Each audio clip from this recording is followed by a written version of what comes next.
Hi, welcome to no hair. So दोस्तों, आज के इस वीडियो में हम लोग बेसिकली वोकेबलरी आप लोगों के साथ डिस्कस करने वाले हैं with the help of graphics.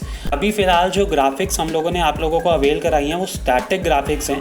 Moving graphics अभी अवेल नहीं कराई जा सकती है मेरे दोस्तों, but with time definitely we are going to improve. So आज की जो वोकेबलरी होगी वो एडिटोरियल लैंग्वेजेस में ज़्यादातर यूज़ करी जाती है।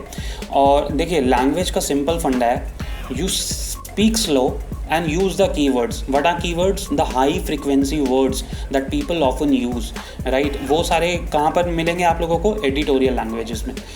See, what is communication? Communication is something where you transfer your message from one node to another, right, with the help of a medium. What is a medium? A language, right? और language को आप control कर सकते हैं with the help of these keywords, or popularly known as vocabulary, right? So ये video सब तरह के एज ग्रुप्स के लिए बेनिफिशियल रहेगा।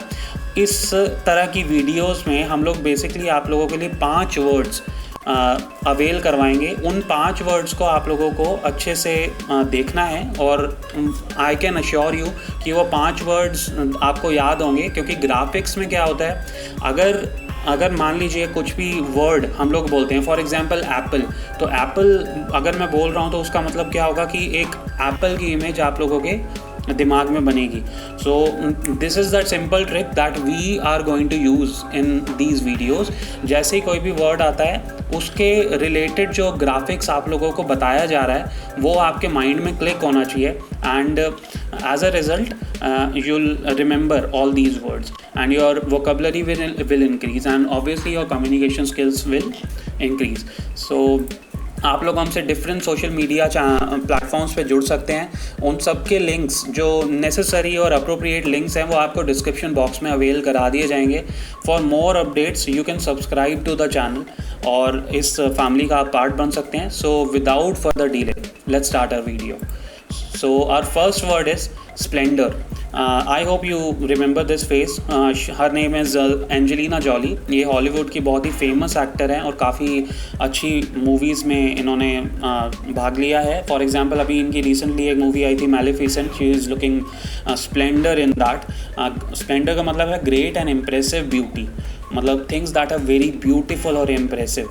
For example Taj Mahal look splendour, something like that, है ना। और ऐश्वर्या राय को जैसे आप लोग पसंद करते होंगे आप में से कोई लोग, तो आप लोग उनके लिए यूज़ कर सकते हैं। सो एग्जाम्पल अगर देखें तो splendour of the ancient monument awed us into silence. तो किसी भी अगर आप जब भी स्प्लेंडर वर्ड यूज़ करते हैं ना तो आपके दिमाग में कोई सी ऐसी इमेज बननी चाहिए। फॉर एग्जांपल मेरे दिमाग में जब भी मैं स्प्लेंडर वर्ड यूज़ करता हूँ तो एंजेलिना जॉली की इमेज क्रिएट होती है। So it's easy for me to remember the splendour word. So our next word is presage. Presage basically negative word है यार। इसमें इसका अगर हिंदी में वर्णन किया जाए तो भविष्यवाणी, राइट, पूर्व सूचना। तो अगर आपने गेम ऑफ थ्रोन्स देखा है तो उसमें एक बहुत ही फेमस प्रीसेज यूज़ किया जाता था, winter is coming, right. Winter is coming, जो नॉर्थ के लोग थे वो ज़्यादातर विंटर इज़ कमिंग का प्रीसेज उपयोग करते थे। इसका मतलब क्या था, वाइट वॉकर्स जो भी थे या फिर जो भी नॉर्थ से एक्सट्रीम नॉर्थ से जो भी प्रॉब्लम्स आ रही थी वो उसके लिए विंटर इज़ कमिंग का फ्रेज़ यूज़ किया करते थे। तो प्रीसेज का मतलब क्या होता है, omen, foreboding, premonition, augur basically, right, be a sign और warning of an imminent event, typically an unwelcome one, right. Example that the fever was a sombre presage of his final illness. तो अगर आप लोग कोविड-19 का देखें तो वो बीमारी पूरी तरह से आप लोगों को अगर कैप्चर करे उससे पहले वो कुछ सिम्टम्स शो करती है। जब भी कोई भी बीमारी होती है तो वो सिम्टम्स शो करती है। So that is a presage, right. It is generally used for negative भविष्यवाणी, right. So our third word for the day is retrospection. So जैसे कि आप ये बुजुर्ग इंसान देख रहे हैं, सो रेट्रोस्पेक्शन का मतलब होता है पुरानी यादों को अपने दिमाग में लाना और उस भूतकाल के बारे में सोचना बेसिकली, राइट। बीते हुए कल पर दृष्टि डालने वाला, retrospecting about life's ups and downs, right. So इसका मतलब क्या होता है, the act of thinking about the past और something that happened in the past. Example, in retrospect we should have saved more money for the college.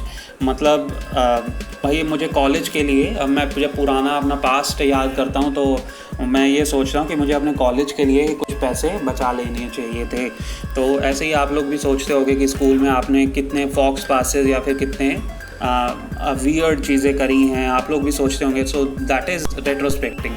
So next word is imbue. Imbue का मतलब होता है कि किसी चीज़ पे प्रभाव डालना, to cause something to be deeply affected by a feeling और to have a certain quality ingrained, right. A feeling of optimism imbues her work. So meditation imbued with calm motivation. So मतलब किसी चीज़ में घुल मिल जाना, right. तो मतलब मान लीजिए कि अगर आप लोग कुछ अच्छी मूवीज़ देखते हैं, प्रोडक्टिव चीज़ें देखते हैं, तो राइट पॉजिटिविटी और ऑप्टिमिज्म और अच्छी जो व्यवहार है आपका, आप लोगों का कैरेक्टर जो है वो डेवलप होगा, वो इम्ब्यू होगा बेसिकली, राइट। चलिए आप लोग दूसरे वर्ड पे चलते हैं हम लोग, तो वो है पैराडॉक्स। सो ये पैराडॉक्स याद करना बहुत ही इजी वर्ड है, क्योंकि इसका जो पिक्चर मैंने आप लोगों को बोला वो रीसेंट एक्टिविटीज़ के रिलेटेड बोला है। सो इस इधर देखिए, जैसे ये WHO के डायरेक्टर हैं और ये चाइना के प्रेसिडेंट हैं। सो नीचे आप सेंटेंस पढ़िए, COVID-19 was sended on earth by aliens. We ate aliens and widespread happened. So blame aliens, not us. तो बेसिकली पैराडॉक्स क्या होता है कि दो तरह की स्टेटमेंट्स पास करना, right. Statement that seems to say two opposing things but that may be true, ठीक है। मतलब समझिए कि someone who does two things that seem to be opposite to each other और who has qualities that are opposite. अब भाई कई सारे एक्टर्स होते हैं जो कि पब्लिक आई भी बनना चाहते हैं, सेलिब्रिटीज़ भी बनना चाहते हैं और अपने प्रीवेसी की भी बहुत ही ज़्यादा वैल्यू दिखाते हैं कि भाई मेरे को अपना प्राइवेसी से बहुत ज़्यादा प्यार है। सो मतलब ये एक पैराडॉक्स स्टेटमेंट है कि एक तरफ तो तुम सेलिब्रिटी बनना चाहते हो और दूसरी तरफ तुम प्राइवेसी चिल्ला रहे हो। तो सिमिलरली ये जो शी जिनपिंग हैं, ये इनसे पूछा गया कि भाई ये तुम्हारी वजह से COVID-19 फैला है, तो शी जिनपिंग बोल रहे हैं कि COVID-19 अर्थ पे एलियंस की वजह से आया और हमने एलियंस को खा लिया, तो एलियंस को ब्लेम करो, हमें ब्लेम मत करो, और उससे COVID-19 फैला है, राइट। तो ये पैराडॉक्स स्टेटमेंट है। सो राइट, सो अब सारे वर्ड्स को हम लोग एक सेंटेंस में यूज़ करेंगे ताकि आप लोगों को ये पूरी तरह से समझ में आ गए। और जैसे जैसे वर्ड्स हम लोग यूज़ करेंगे, try to imagine all those images that we have shown you, right? So whilst I was contemplating about that splendor person, suddenly a presage came from heaven telling me that I should not stay propitious with respect to her, as in my life's denouement I won't have her, a sadness imbued in me. तो देखिए कुछ words ऐसे होंगे जो कि आप लोगों को यूज़ करवा दिए जाएंगे और फ्यूचर में उन वर्ड्स की आप लोगों को इमेज मिल जाएगी। So do not worry, right, do not panic. अब इस सेंटेंस का अगर मतलब समझाया जाए तो विल्स्ट का मतलब while, whilst I was contemplating about that splendour person. अब स्प्लेंडर का नाम आया तो एंजेलिना जॉली आप लोगों के नाम दिमाग में आई होगी, तो whilst I was thinking about Angelina Jolie समझ लीजिए, या फिर जो भी आपका जिसके बारे में भी आप सोचते हैं। Suddenly a presage came from heaven, एक ऊपर से चेतावनी आई भगवान जी की कि भाई टेलिंग मी, उन्होंने बताया कि ज़्यादा खुश मत हो, ज़्यादा अच्छा मत सोचो इनको लेके, क्योंकि हमारी जो डिनाउमेंट का मतलब है final part of something, right, final part of someone's life. My life's denouement मतलब final part of your life. तो अपने जीवन के अंत में तुम इन्हें पा नहीं पाओगे। और अ सैडनेस इम्ब्यूड इन मी, मतलब ऑब्वियसली अगर तुम किसी को पा नहीं पाओगे तो सैडनेस इम्ब्यूड हो गई उस इंसान के मन में।